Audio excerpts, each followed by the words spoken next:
Hello, my darlings, and welcome to Radio Wasteland, the best in paranormal radio. I'm your host, Chauncey Allworth. This is my co-host, Kara Kittrick. Hello. Kara, do you have any news for us this evening? I sure do. So, first off, as listeners probably heard from news other than Radio Wasteland, last week India and Pakistan got into a dispute over Kashmir when Pakistan shot down an Indian pilot after India bombed militants in Pakistan, and the world held its breath because it looked like there was a possibility of full-on war for about 3 days. And together, the nations have about 300 nuclear warheads pointed at each other. So the pilot has been returned, and things are cooling off, but I just thought we'd acknowledge how close we came to a nuclear exchange, potentially the closest since the Cold War. The West Virginia community of Flatwoods is enjoying a large resurgence of tourism after a History Channel series, a video game, and a documentary showcased the Flatwoods monster sighting from 1952. On that fateful day, two brothers spotted a bright object flash across the sky and land nearby. They and a few other residents of the area went to investigate and encountered a bizarre creature with, quote, small claw-like hands and a head that, quote, resembled an ace of spades. The local Flatwoods Monster Museum reports visitors from 27 states and several other countries. So, good to see the lesser-known cryptids getting some love. And in mind control news, researchers at Zhejiang University in China have used brain-to-brain communication to allow a human to guide a rat through a complex maze using only their thoughts. The non-invasive system consists of an EEG machine that records human brain data and transmits it wirelessly to electrodes implanted inside rats. Describing their accomplishment, the scientists said, quote, our manipulators were able to mind control a rat cyborg to smoothly complete maze navigation tasks. They went on to say, computer-assisted brain-to-brain interface that transmits information between two entities is intriguingly possible. Of course, the rats made the researchers say that. Back to you, Chauncey. All right, so cyborg rat, you know, I'm a sucker for this, but I gotta wonder, because they're saying that, like, hey, it's possible, hey, this is doable, this might happen. But really, I gotta wonder if this is more of a level of one-way mind communication and behavioralism than it is conveying an idea, because, like, how do we convey it to rat speak? You know, like, if I get in there and I think left and it sort of shocks them left a little bit, you know, that seems maybe more realistic than I think left and the rat goes, oh, yeah, left. I know what left is. I mean, right. Are rats, like, left-clawed or right-clawed? I mean, do they know? We don't really know yet what's going on in the brains of rats that this is happening to, but it is worth noting that this is just the latest in a long line of similar technologies like that. A few years ago, researchers were able to transmit an image from the brain of one human to another. Oh, crazy. Wirelessly. And I know a couple of months ago, probably at this point, you were talking about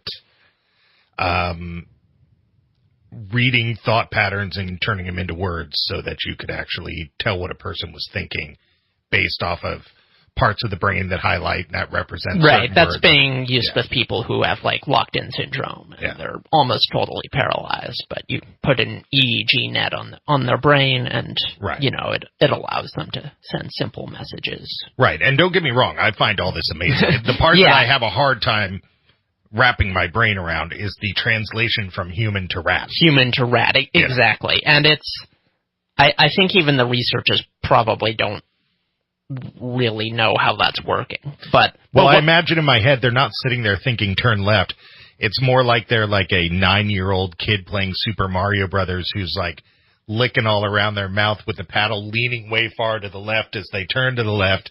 You know how back, you might be too young to remember, but back in the day, man, you always had that kid who was all like sweaty and he'd be playing the game, and every time he like tried to go to the left, he'd move his whole body to the left and bend the controller as though that would make him get there faster, which now I guess in the Wii it might. But I think I learned more from that question than you're likely to learn from any answer I could ever give. All right. That's wisdom. Wisdom is the intelligence that only comes with age.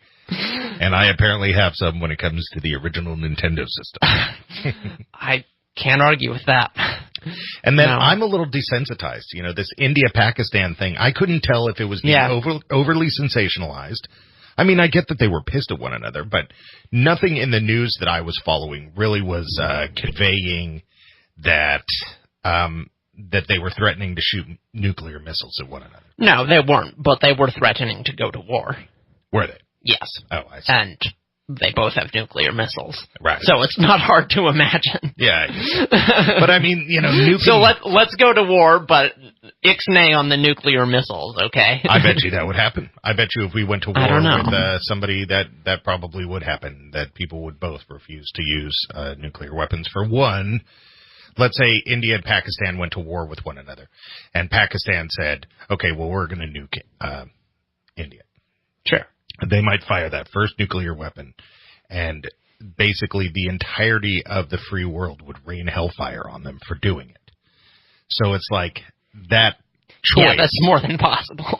That choice would be much worse than whatever could possibly come out of it. You know, you would have to be a mad leader or something like that. And, you know, I realize that there's a lot of madmen in Pakistan specifically, but their government is a little more down the lines of India, a little more. I agree. I think both governments are fairly rational. Yeah. But I also think when a war goes on for a little while, rationality tends to go out the window, even if at the highest levels. Totally. Yeah. I mean, and there's look at some of the decisions we made during any number of wars in our history, Vietnam, World War II, whatever. Yeah. But nuking your neighbor's backyard that's connected to your backyard seems pretty...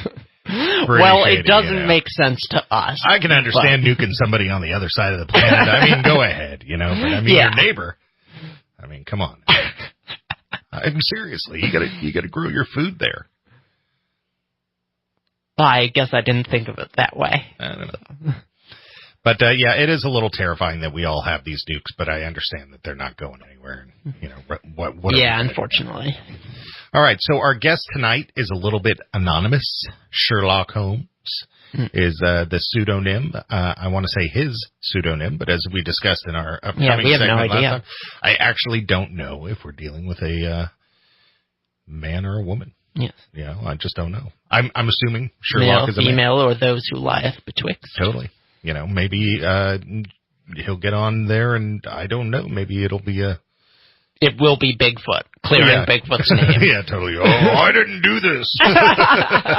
Yeah, totally. So sorry, Sherlock. We're going to be talking about the Dennis Lloyd Martin case, a case of a missing kid who was born in 1962 and went missing in 1969, 6 days shy of his 7th birthday in the Smoky Mountains National Park in Tennessee. And this is our first move into some true crime, so I'm really interested in this. I know my wife's at home listening because true crime is her gig. That's her thing, I know. That's her jam. And I have a feeling our own little Andrea is at home listening as well. Also her jam. Also her jam. All right, so you are listening to Radio Wasteland. When we come back, we have our guest Shurlock Holmes talking about the Dennis Lloyd Martin missing case. All right, welcome back to Radio Wasteland and our guest Shurlock Holmes, and we're talking about the Dennis Lloyd Martin case. Shurlock, are you there with us? I am. How are you? Not bad. How are you doing this evening? I'm pretty good. Thank you for asking. All right. So I was kind of hoping that we could just hop right into it. You know, this is our first true crime case, and it's really interesting but I think a big part of these true crime cases is to find out about the actual crime, like right off the bat. So I was kind of hoping that you could sort of maybe walk us through what we do know about what happened to Dennis Lloyd Martin and when that happened. Yeah, absolutely. Dennis Lloyd Martin was, he was a 6-year-old. He was actually 6 days shy of his 7th birthday. And on June 14th, 1969, him, his brother, and grandfather was going out to the Great Smoky Mountains National Park for a Father's Day weekend trip. They had done it before, and this was supposed to be no different, really. They had went up there, and on the 14th, the day before that, actually, they had met with another family, another Martin family, and they were from Huntsville, Alabama, and the Martin family was Dennis's family was from Tennessee, the Knoxville area, if I remember correctly. But a lot of people try to draw a weird conspiracy theory out of the two Martin families meeting together. Thought it was odd. It's just one of those coincidences, really. But on the 14th, for the boys, one being Dennis and his brother, the other family's two boys, the other Martin family's two boys, decided to play a trick on the adults, and they were in Spencefield at the time, and they wanted to basically run up on the adults and try to scare them. So Dennis, he was wearing a red shirt, and the boys thought that, he would probably give away them coming, so they wanted him to go around the other side and come out and scare them. And the adults knew they were going to do this, so they just kind of played along with it, and they scared him, I guess you'd say, even though they knew it was going to happen. And Dennis somehow in the 3 to 5 minutes after that happened, he ended up getting lost, and nobody's ever seen him since. And his story's been kind of misconstrued over the years in terms of making it a paranormal case and so on, which I really don't think that it is. I don't really think a crime has been committed here. It's just this is a missing boy, and his story's been kind of hijacked by a certain community of people, I guess. Yeah. So in their looking into it, did they, because all the possibilities are that an adult took the child was lost, maybe the other kids did something to the child and didn't fess up to it. Were all of these things looked into by the police at the time, and if so, were they looked into credibly? Yeah, they were. I mean, this case is a prime example of when people go into, if they're employed by a National Park Service or whatnot, and they're trained in search and rescue. This case is day one in training, because it's a perfect example of what not to do when something like this happens. There's an old saying, and I'm sure you've heard it, you work smarter, not harder. And in the days preceding, or the days after he ended up going missing, they flooded the entire national park with people. I mean, hundreds and hundreds of people. And it really hampered the search efforts for him, because there's a searcher that has done a lot of interviews, Dwight McCarter. He's actually helped find a lot of missing people in the forests and national parks and so on. And when you get that many people involved in the search, you go over vital clues like footprints or so on, and it's basically an example of what not to do. So they go over this case, but there's a lot of stories like on my blog. I kind of go after it. There's a lot of Bigfoot conspiracies, and that basically comes from the Key sighting. There was another family. It was about 7 miles away at another part of the park.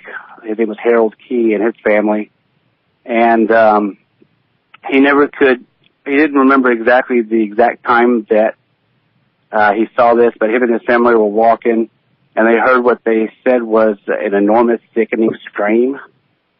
And in some reports, they said they even thought they heard a child scream.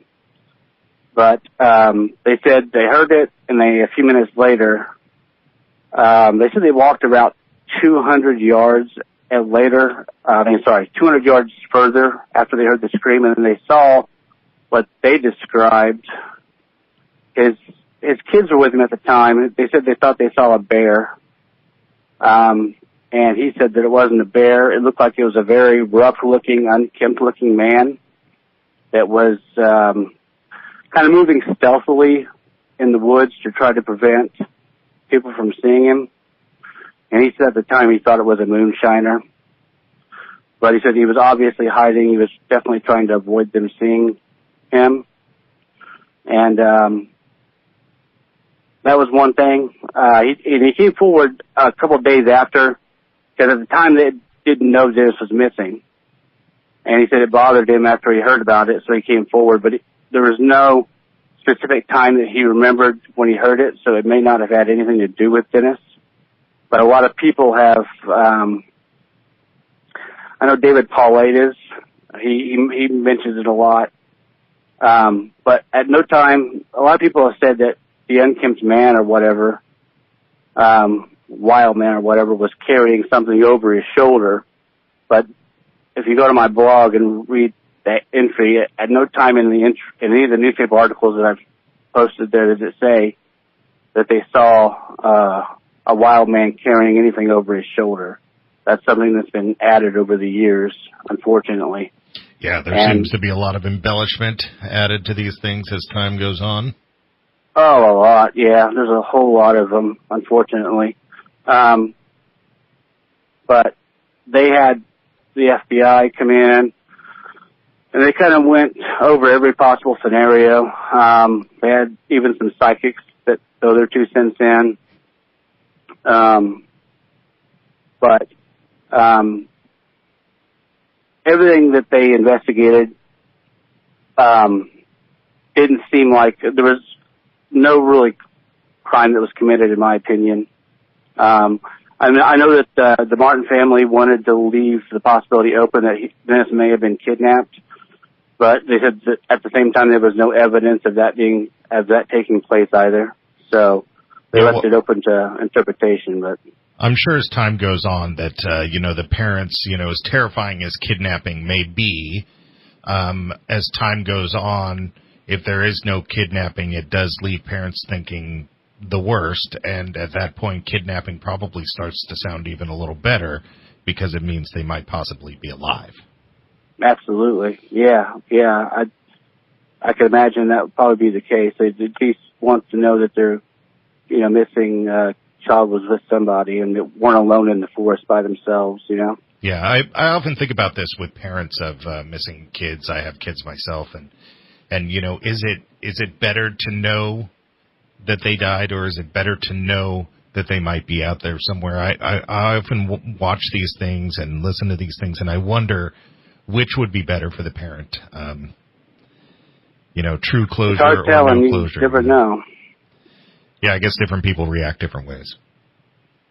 Yeah, I mean, I've got kids myself. I can't put myself in that situation. I guess I would, not being in that situation, I personally right now would say I'd want to know, but, you never know until you're in that situation yourself. Yeah, Hopefully that doesn't happen. Yeah, I feel that in the moment I would want to know, but like 10 years down the line, I would want to live the lie that maybe they ran off and were living in France now. Something. Yeah. You'd want to think something. As time goes on, we have a lot of different thoughts and different feelings as time goes on. All right, so Shurlock, we're coming up on break here. If you'd like to know more about Shurlock Holmes and his website, it's crimeblogger1983.blogspot.com. And there are a lot of cases represented on this site. We're just talking about one of them, the Dennis Lloyd Martin case. And you're listening to Radio Wasteland with our guest Shurlock Holmes, so come on back. All right, welcome back to Radio Wasteland and our guest Shurlock Holmes. We're talking about the missing Dennis Lloyd Martin case from 1969. So, Shurlock, I guess I got to ask you, not that it's a problem, but why the anonymity with your name? I like, my blog's a little different. I guess you'd say I like picking fights with bad people. I see. But that's a big reason. But when I listened to the promo the other day, you're right. The beginning, the first reason was to bring more of a spotlight on the case itself and not myself. I'm not a person that wants to bring attention to me. I want to analyze the case from a different perspective, and at the same time, if I I know that a person's responsible for another missing person, I go after that person. Right. Yeah, and that makes a lot of sense because, people out there might make the argument, well, you have the fake name and you got the website and people are going to look that up, but what they're maybe not putting together is when you do look that up, all you get is the results of case searches. You don't get any finding out about your life and pictures of your family and following your Facebook and doing all the stuff that people do now. It really does focus everything onto the cases, and that makes a lot of sense. Yeah. That's my main reason. And again, I'm really opinionated on my blog, so a lot of the cases that feature that I have suspects that I know that are responsible, I will call them out, and they know that. I sometimes wish I had done that for this show. I don't really have that luxury now. I have to be somewhat diplomatic. All right, so I wanted to talk about, like, in your looking into this case, what were some of the possibilities?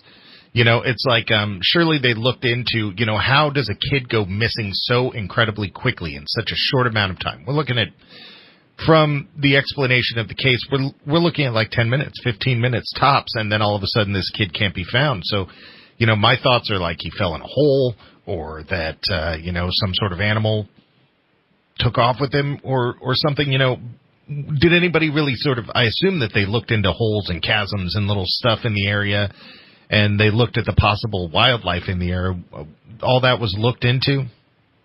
Oh, yeah. They looked in sewage drainages and rivers and creeks, and they even checked animal feces and, to see if he had accidentally came up on a bobcat or a bear, which are real common in that area. But they did come across on day 3. They did come across some footprints that matched the type of shoes that Dennis was wearing, and this was several miles away. And they were in a pattern of one shoe on and one shoe off, which makes me think that he may have sprained his foot or something, and one of his feet may have swollen, and he took the shoe off to try to relieve the swelling, or, he could have just lost a shoe, one of those two. And the real strange thing is that they just disregarded it because they said that it was probably tracked by some of the search members out in the woods, but there were no kids with any of the search members, so... it was that one tiny little search member with only one shoe on with a 7-year-old size foot. Yeah. But they disregarded it. I don't know why, but that was the only thing they really found while searching for him initially. Yeah, that's it's interesting because we've had you scheduled to come on the show here for a little while, and then here in California just recently, those 2 girls had gone missing for several days, so.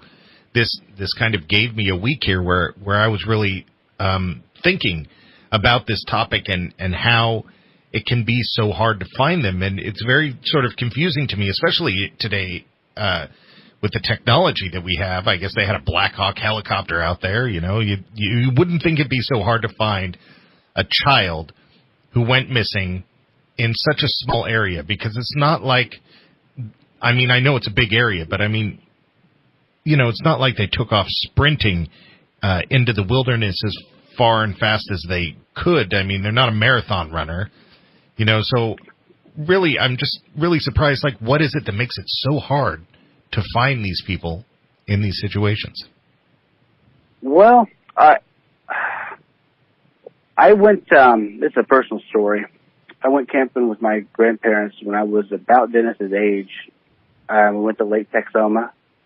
And I went, I don't remember what I was doing, but we had this little RV we were staying in, and there's a bunch of other RVs around too. And I went out of the RV to go get something, and I turned around, and for a split second, all the other RVs looked exactly the same, and I panicked almost. And I almost wanted to start sprinting around to try to find my grandparents' one. But I think you could become real disoriented real quick and I think you can get into a mode to where you're just scared. You feel like you need to run. I felt like that when I was his age, and I wasn't anywhere near in a situation like Dennis was in. And a lot of the interviews I have on my blog with Dwight McCarter, he was one of the searchers. He wrote a book about cases and times that he searched for people like Dennis, and he ended up finding a lot of them. But Dennis was his first search, and of course they didn't find him. But a lot of the times, the kid especially if it's a little kid, he'll hide from people trying to search for him. Yeah, that's one of the things that crossed my mind. One story McCarter was telling, he said that he went over this area, I think it was like 3 to 4 times, and he knew the kid was in this area, and he kept calling his name. And he's like around the 4th time he approached that area, he saw the kid hiding in a little cave, a little dwelling somewhere, and the kid was scared. So a lot of the times, they get into a panic mode and they get scared, and if they don't hear a familiar voice, they're not coming out. I see. That definitely makes a lot of sense. All right, so, I got a couple of the paranormal questions to go along with this. You had mentioned that they actually brought in a few psychics.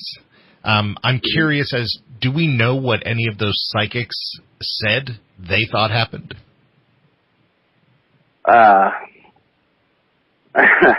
They thought that he had fell into, a hole in the ground. Unfortunately, a lot of the searches, a lot of the parties ended up believing some of what these psychics had to say, but none of it panned out. It's usually the same, and forgive me, I know this is a show that covers kind of the paranormal subject, and I love we're paranormal skeptics, don't worry. Subject myself. I love it too, believe me. I spent a lot of my life actually doing a UFO thing, so. Yeah. But we're skeptics. It was nothing real. Don't worry about our feelings. What was that? I said we're skeptics. Don't worry about our feelings. Oh. But, it was the same old stuff that you probably can call in one of those 800 numbers and have a psychic tell you. They're near a body of water, or I see the letter C, or something stupid like that. But none of it panned out. Nothing really that helped with the search other than diverting resources. Right. Do we know if their stories coincided with one another's? I did not. To be honest with you, I didn't even look into that aspect. Yeah, no, I don't blame you. I don't blame you. I was just curious about that one. Yeah, okay. Well, we are coming up on another break here. We are listening to me, Chauncey Allworth, and Kara Kittrick interview Shurlock Holmes. We're talking about the missing Dennis Lloyd Martin case. Now, there's a lot of a conspiracy pulled in here, of course, between the two Martin families meeting, and also with everybody saying that it's possibly Bigfoot, and we're going to talk a little bit when we come back about why people gravitate towards these things and what they think was going on. You're listening to Radio Wasteland. Come on back with our guest, Shurlock Holmes. All right, welcome back to Radio Wasteland, and we're listening to our guest, Shurlock Holmes, and we're talking about the missing Dennis Lloyd Martin. And so, you had said that there was this association with Bigfoot, and I assume that a large part of the popularity of this is that they've taken Bigfoot and ran with it. Is that? I'm just assuming this because they're a very rabid community, the Bigfoot community. They're always looking for something.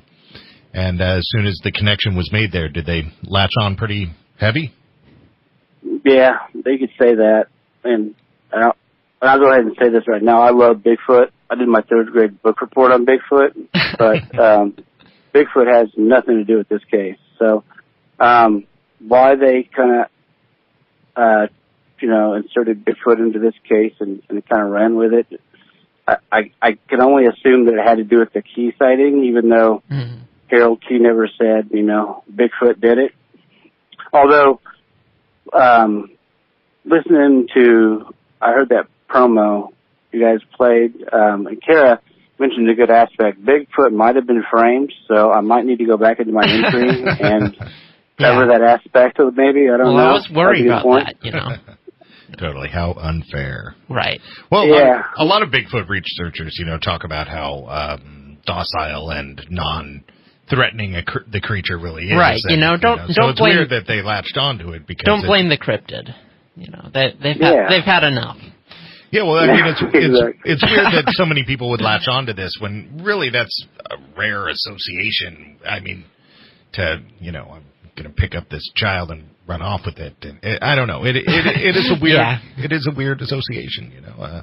And something. Well, not only that, but like if you go farther into the story with the Key family, the Key family say, I'm not sure if it's the Key family. I don't remember right off. Yeah, it was the Key family. They said that the person that had supposedly the wild man that they saw running actually got into a white van and drove off. So that right there kind of discounts the Bigfoot part. And I know Bigfoot's kind of evolved. Now he teleports and the aliens drop him off now. Right. It's a little different from when I was writing a book report about him in 3rd grade. But unless he drives cars now too, I don't see Bigfoot doing that. Yeah, well, I mean, I got to tell you, you know, large, hairy man skulking around in the wilderness trying not to be seen that drives away in a van really sort of implies something other than Bigfoot to me. Now, I like the way that he screamed ahead of time, too. He screamed, and then he was trying to hide, so I don't know. You know, that implies potential abduction as being something more likely than Bigfoot. Exactly. Yeah. Like, I don't know why Bigfoot got inserted. I had wrote my entry on my blog probably a while back, and I left it idle just because when I was researching it, I had to go into all those rabbit holes with old Bigfoot, and I got tired of it, so I left it idle, then I finished it up. But a big reason I kind of left it idle was the Bigfoot, but I got it finished up because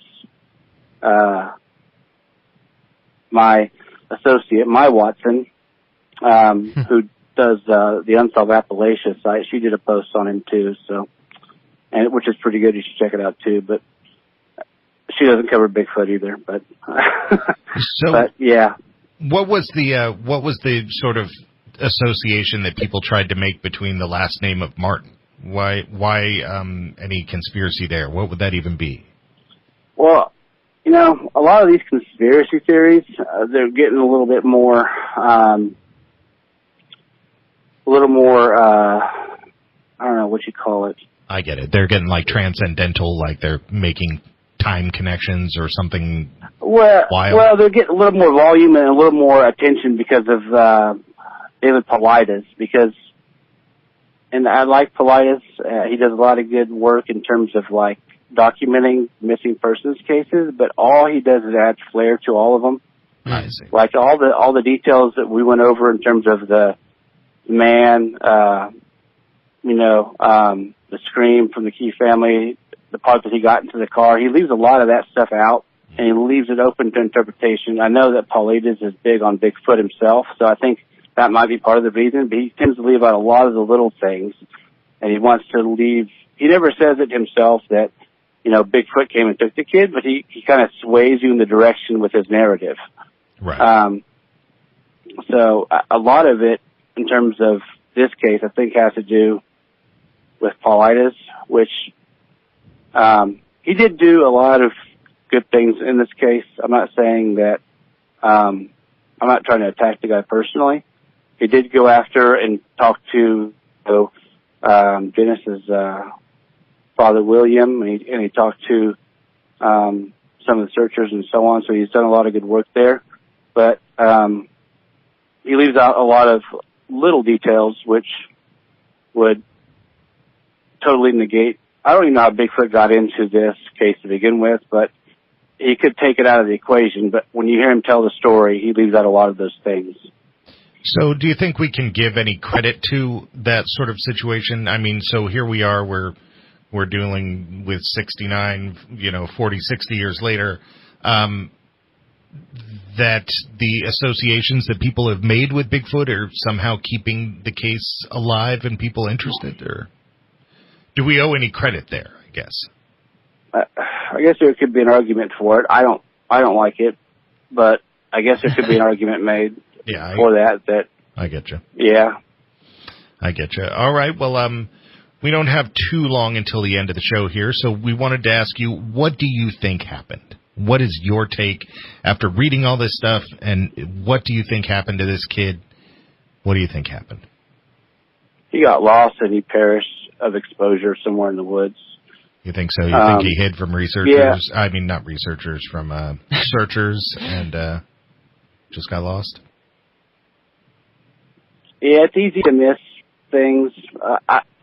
Another part of this case, another aspect of this case was Dwight McCarter, which I mentioned before. He's one of the ones that did the searches. He said in 1985, one or two ginseng hunters were illegally hunting ginseng in that area, in the area of, I think it was Spencefield. And they said they came across a partial skull that looked to be of a young boy. And they said that they didn't report it because they didn't want to get prosecuted for illegally hunting on government land. So interesting. All right. Yeah. I don't know. I couldn't find any news articles that could corroborate that, but Dwight McCarter seems like a really honest person. So if he says that's what they told him, I'll go with it. I find it kind of hard to believe myself, but he says that he knows the people. He's never told the actual names of the people, but he says that they're honest people, so he tends to believe them. But I think I gotta say, if you're going to be honest and you're going to be hunting anything illegal, ginseng is acceptable to me. So I find that adds some credibility. It's not like they were poaching rhinos or anything, you know. Right. Yeah. Well, I mean, I'm serious. You know, that's like, you know, they weren't doing anything too bad, I don't think. But all right. Well, we're here at the end of the show, Shurlock. Can you remind our audience where they can find out more about this case and more of your missing cases that you look into? My blog is crimeblogger1983.blogspot.com. I have a Facebook, Facebook Shurlock Holmes 1983, and that Shurlock is spelled with a U, not a E. And I'm on Twitter at Holmes Shurlock. And I do have a podcast. We just started a podcast, me and my Watson, which is the Evidentiary Podcast. And we go over cases. Right now, the podcast is on iTunes, Podbeam, and Buzzsprout at the moment. Sounds good. We're looking forward to checking it out. Well, I thank you very much for being on the show. This was a really interesting case, and we really enjoyed having you on here. It was definitely something new for us and something we'd like to do again, so, keep in touch. All right. Thank you very much for having me. You two have a good day. All right. You've been listening to Shurlock Holmes here on Radio Wasteland.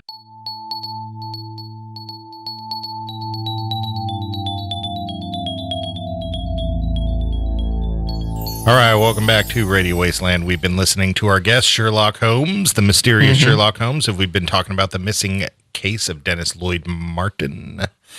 What did you think about this? Do you think Bigfoot? First, I guess, we're a paranormal conspiracy show. I guess the initial question here is... No, I think... Wait, hey, I haven't asked the question yet. Oh, my God. Okay, fine. What's the question? Percentage-wise, 0% to 100%, how likely it is you think Bigfoot took this kid? I don't know, 1%. 1%? Yeah. All right. For the sake of argument, I'm going to go with 2%. Okay, 2%. Wow, so 1 in 50. Yeah. No, maybe 0.5% then. The thing that definitely threw me over, and I'm surprised, because 1969, this is before Stranger Danger. There were a lot of missing kids because there were a lot of creepers out there. Molesters and stuff like that. They ran in packs, and I know that sounds ridiculous, but they really did run in packs. When we started going after them in the 70s and figuring out this stuff was really going on, we were finding out that they were really traveling in packs and groups and sharing their images and stuff like that. There were whole underground communities and stuff of this going on. In 1969... As far as I know, that's still the case. To some degree. Yeah, but we're constantly breaking those things up at the time. At the time they might have had at the time meetings. It was just rampant. Right, Yeah. they might have had yearly meetings like, we're getting together at the Bates Motel, to talk about the terrible crap we did this year. So when he said about the wild man who supposedly drove away in a van, at that point I'm just all like, I don't know. Sounds like a clear abduction scenario to me. It definitely would. It was even a white van. Yeah, which is like classic pedophile van. Right. Yeah. I think it seems like it's always a white van in fiction or whatever. Yeah, and so I used to work out of town as an environmental. I forget what the thing was called. Basically, when you build tract homes, you take a whole area and you turn it all into dirt. Okay. And then they build all their homes, but by law they have to put like 10 or 15% of the land back to what it originally was. And I was an environmental landscaper, so I'd have to come through after they built all the homes and like plant all the plants that used to be there that they had dug up and now we're putting back. Oh, right. Yeah, that makes sense. And I worked with my friend Mondo out of town, and he had this van, and the van was like had all the windows busted out, so he had replaced them with wood, cut out wood and put them in there. And so it was just this totally like dark van that we referred to as the abductor. And we drive around in the abductor. The abductor. And it sounds like an abductor van in this thing, man. Kinda, yeah. So, I mean, it sounds like there are any number of things that could have happened that really had nothing to do with Bigfoot. The only Bigfoot-related thing is someone said they might have seen a bear or a hairy-looking dude. Right, who drove off in a van. So it probably wasn't a bear either. Yeah. But it was somewhat, I don't know, I think serendipitous is too nice of a word, somewhat coincidental that, these two girls went missing here in California just prior to us having Shurlock serendipitous isn't the right word. Yeah, totally. This should make excellent radio. Totally. It's like, where's Kate Beckinsale for those of you who've seen enough romantic comedies to know what I'm talking about. But, so, I've been thinking about how easy it must be for these people to get lost and this stuff to happen. And yeah, I have my own traumatizing story about this happening. Did you go to, when I was a kid, it was called Need Camp, but then they called it West Camp? Yeah, I went to West Camp. Yeah, right. Jared, yeah, you go to West Camp? I did. All right. Everybody from around here went to West Camp. Right, exactly. And so when I was there, we do the hike where you go hiking off into BFE. And, right. You lick a banana slug and you come walking back or something. And I get like separated from the group. Mm-hmm. And I get a little lost on my way back. Right. And now you're dead. And now I'm dead. Right. And so after like hiding in a cave for 5 days. No. So I'm like coming back and I twist my ankle. Ooh. And so I'm like, how old are we at the time? And 6th grade, so 10? What is that? Yeah, 10, 12? 11. Yeah, 10, 11. All right. So I'm 10 or 11, and I've twisted my ankle, and I'm walking back, and I've walked for like a mile on a twisted ankle, and I'm fully just miserable, and I'm crying, and I'm a little kid. Mm-hmm. And I finally see the group, and I'm like, I'll come limping up with my twisted ankle. I'm crying, and like, they all start freaking out because they think I've been lost for like an hour and all this stuff. And like, I'm known as the lost kid for like the whole rest of it. We thought you were dead. Yeah, they but really I was. We'd written you off. We called your parents. I wasn't crying for any more of a noble reason. The reason why is because I hurt myself, but. We already wrote an obituary. Right, totally, yeah. We adopted a new kid. Yeah. We're done. And so, I've been thinking about that over this past week, and I did get lost there for a little while, but I mean, it was all roads, and I had some idea where I was going. And you didn't even run into a kindly stranger in a white van. Well, I blocked out the memory. Oh, okay. Right. Well, then it's like it didn't happen. That's right. Good. Yeah, totally. Yeah. Totally. All good. So I'm always really kind of amazed that they can go missing so quickly. It's like, I think in the last storm or something, like some grandma was like with the kids, and the kids like was gone for like 5 minutes, and they come back and the kids like lost in the wilderness for like 5 days. That's crazy. It's like, how far can they get? Well, they just aren't logical. I know. And they're tiny. So, they are, yeah, I guess. So you can't, like, you've pretty much got to just lay eyes on them in order to find them. You can't use logical deduction to figure it out. So what Terry and I need to do if Jasmine ever goes missing, who's 24, but right, not the same type of problem. We need to record our own voices calling to her so that people can walk around with bullhorns and like play our voice in the wilderness. You think your 24-year-old daughter would hide from rescuers? Yeah.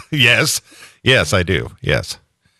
Is that because she's antisocial or because she's lacking in survival skills? A little bit of column A, I guess.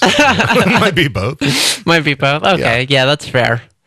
I don't think I would fare well in the wilderness. I would be, out there for a few hours and then I just get eaten by a deer or something. Something that's normally an herbivore, like a woodchuck. Sure, totally.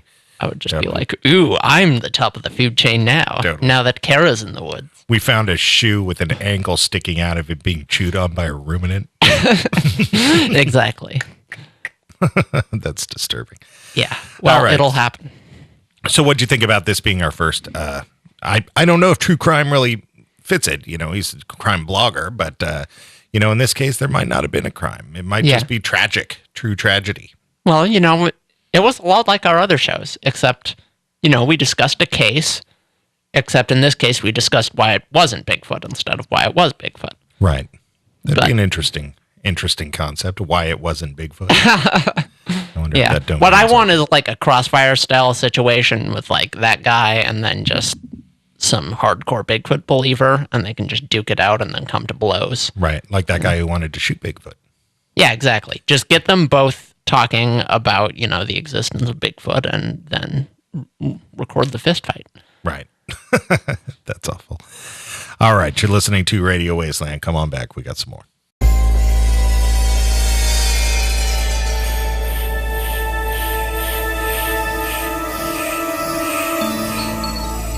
All right, welcome back to Radio Wasteland. Kara, you were telling me something very funny outside. I was getting very upset with you because because you wanted me to save it for the radio. I did, because it is without a doubt the funniest thing I've heard in a long time. Okay, well, so I am a trans woman, a woman of the trans persuasion. That's not the funny part. But right, just clearing the ground there. So ever since I changed my profile picture like a week ago, I must look good in it or something, because I've just been getting a lot of messages from dudes that I don't know that are, seemingly innocent, but clearly an ulterior motive hides just beneath the surface. Right. And so just today, I get this friend request, and it's some guy who I don't know. I'm like, oh God, not again. But then I'm like, okay, 3 mutual friends. I'm bad at faces. Probably it's just some kid from high school I don't remember. Right. And it's going to be awkward, but I'll friend them. Life's too short. Whatever. Right. So I friend them immediately. As soon as I've done that, I get a message. Hey, how's it going? And it's like, okay. All right, friendship starting to happen. Right. Well, a little suspicious, because normally when you friend someone, you don't just, immediately engage them in conversation. Right, unless you're stalking an ex. Yeah, precisely. So 30 seconds into the conversation, I'm like, okay, I've just got to nip this in the bud, because I know what's going on here.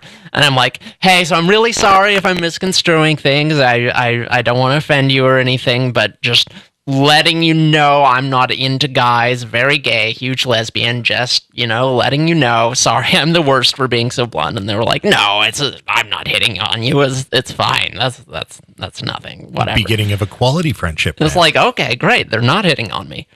Like a minute into the conversation after that, what I get from them is, apropos of nothing, it's always been a fantasy of mine to hook up with a trans woman.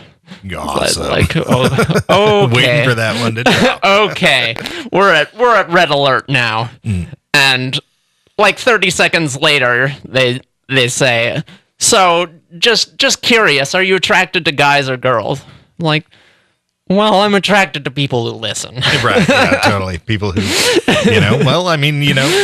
I think that my wife's response to this might be somewhat, well, you're getting treated like a woman because you're not being listened to at all. This guy was very trans inclusive. They treat trans women just like they treat cis women, right? With unsolicited creepiness, right. And then so I'm like, no, I'm attracted to girls, and they're like, well, okay, but hopefully maybe one day I can convince you to hang out with me. Ew. And I'm like, I just remembered that I have a meeting and I have to go by. Right. I didn't have a meeting. Did you drop the friendship? Or are you still friends? We're still Facebook friends. That's funny. Yeah, I don't know. I was too timid to actually unfriend this guy, but I was just like, Plus, it's potentially funny. Where are they from? Are they from town? No, yeah, they're from Reading. Oh, that's I hope they're not a listener. Oh my gosh. Sorry, dude. Totally. Now they know where you are on Monday nights. Better start locking that door. That's all right. I'll sock them out because I'm like a cisgender aggro. Actually, I am. You can be my white knight. Thank you. I am a cisgender aggro because on Friday I had to start taking testosterone shots, and they gave me a shot in my butt of testosterone. So now I'm all like roid raging. I'm about to get okay. Nice. I'm about to get all Kronos and eat my children. As soon as you said testosterone shots, I imagine just shot glasses.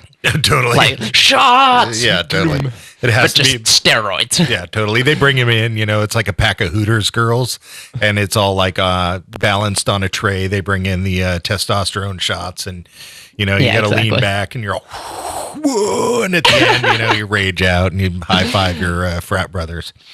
It's a lot like that. I'm starting to suspect that that's actually just what goes on. It's not a far cry from what goes on in some places. Yeah. That is for sure. So anyway, to recap, constructive criticism for all you guys. I don't mind if you want to hit on random girls on the internet or whatever, but, 2 red flags are not being honest and not listening to a word they say. Totally. And, maybe keep an eye on that. Yeah. Don't hit on lesbians after they tell you they're not into guys. What the heck? Yeah, and if you're going to be a manipulative D-bag, at least be somewhat good at it. That I don't want people to be good at it. No. That's not the takeaway.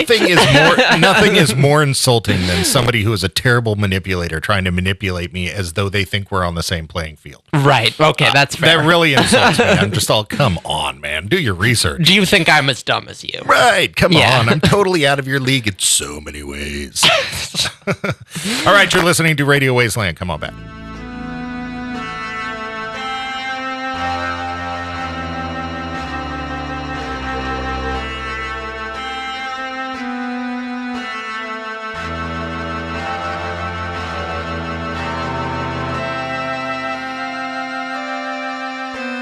All right, welcome back to Radio Wasteland. Kara, I wanted to talk a little bit about this Michael Cohen situation because it seems very conspiracy. It seems very true from both sides. It seems like there's a lot of for one, is Trump really the shady person that they're saying that he is? A racist, a con man, and a cheat, as I think Cohen called him.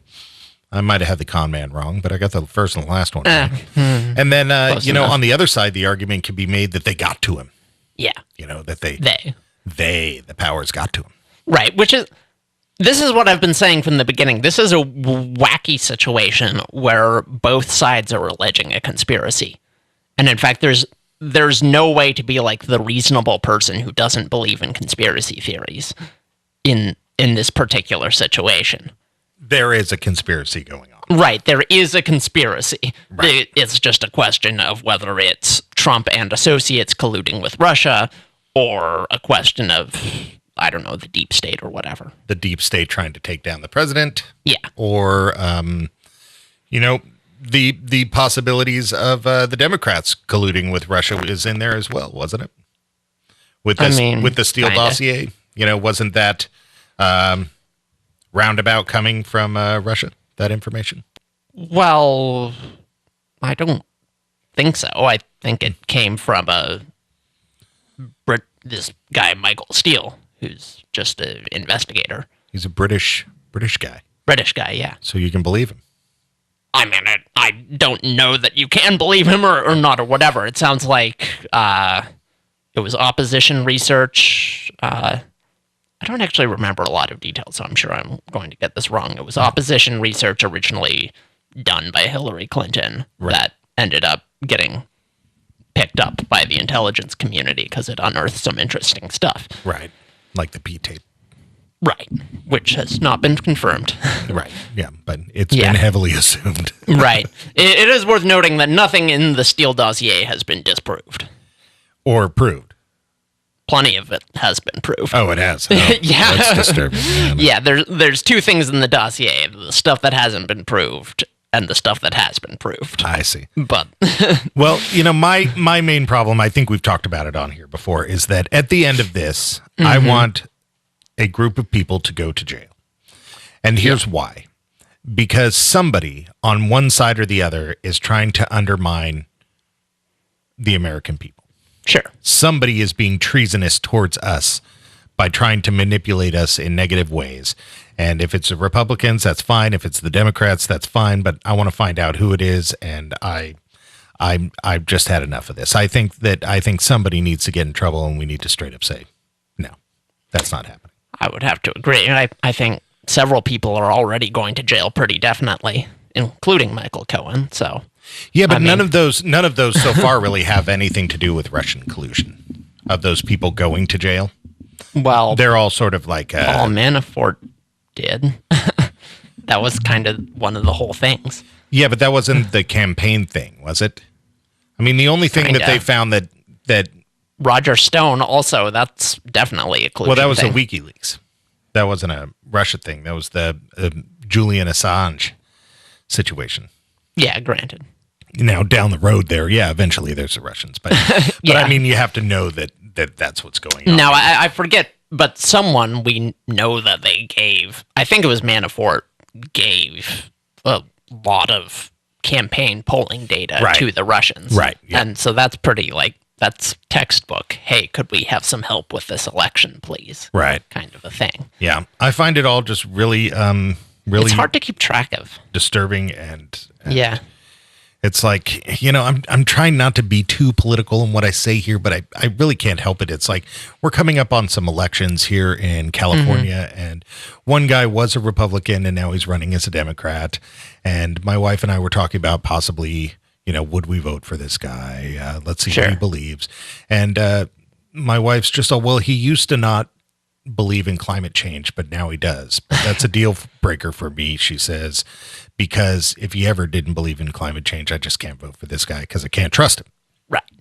And I thought about that, and I'm just, should there be forgiveness for this? He probably didn't actually not believe in climate change. He's probably just a liar. And just backing but that some might BS. be, disqualified. Well, you can't win as a Republican at any level whatsoever if you believe in climate change. Yeah, I just have a hard time.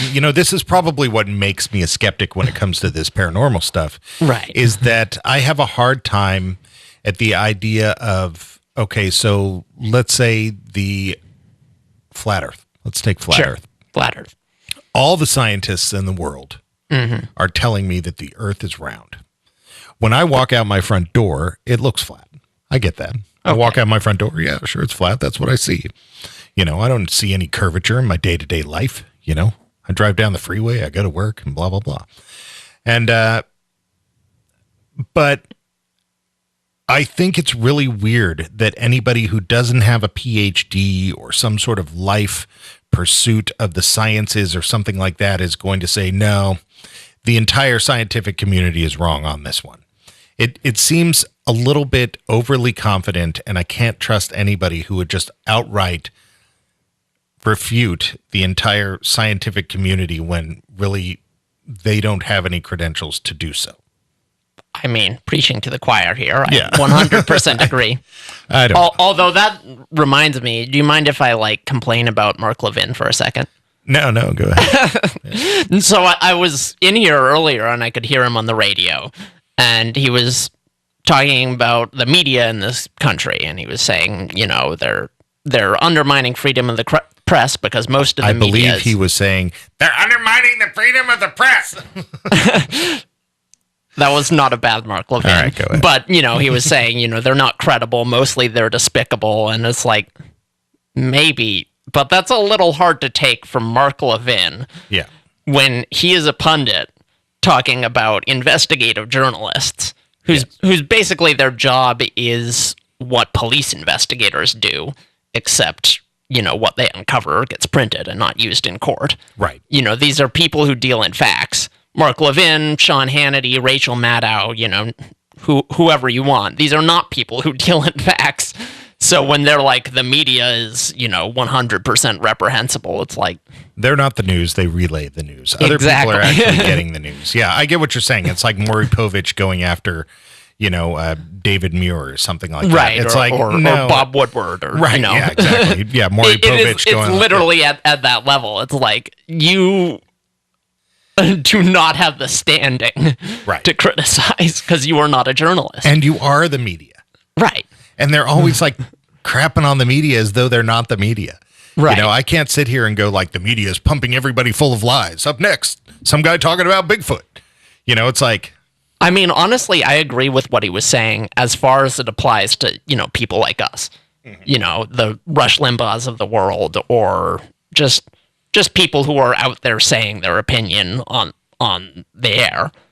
Because that's really not news. Listeners, please do not get your news from us. Get your news from journalists, who you will know them because they will have articles in newspapers. It will say Associated Press. Yeah, people whose facts are at least somewhat... Right.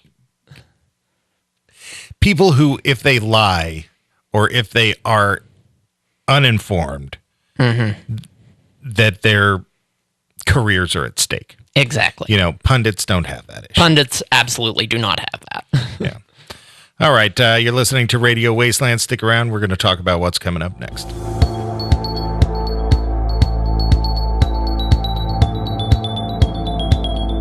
All right. Welcome back to Radio Wasteland. Kara, next week we have X-Filers United.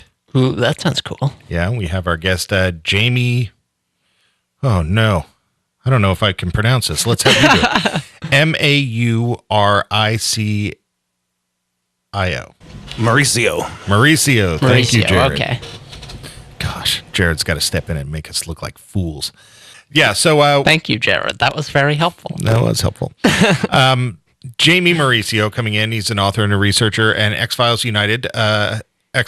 United is a convention that's taking place in Rhode Island, and it started out as, X-Filers fans, and now it's all just sort of paranormal. They have tons of guests and, paranormal researchers and psychics and all this stuff, and pretty much everything that we would love to be a part of.